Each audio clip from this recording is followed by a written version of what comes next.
সুগন্ধা পয়েন্টে এই মুহূর্তে পর্যটকের উপচে পড়া ভিড়।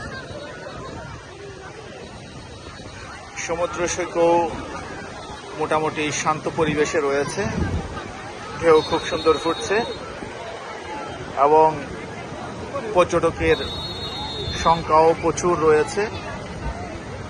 আমাদের সিসিএফ লাইফগার্ডের সদস্যরাও যারা দূরে যাচ্ছে ডেকে আনছে এবং হুইসেল দিচ্ছে, কাছে চলে আসার জন্য সতর্ক দিয়ে যাচ্ছে প্রতিনিয়ত।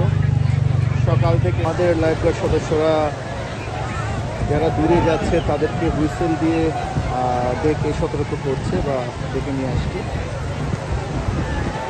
আজকে অসংখ্য পর্যটকের সমাগম ঘটেছে সুগন্ধা পয়েন্টে। পুরো সমুদ্র সৈকত জুড়ে পর্যটকের ভিড় লক্ষ্য করছি।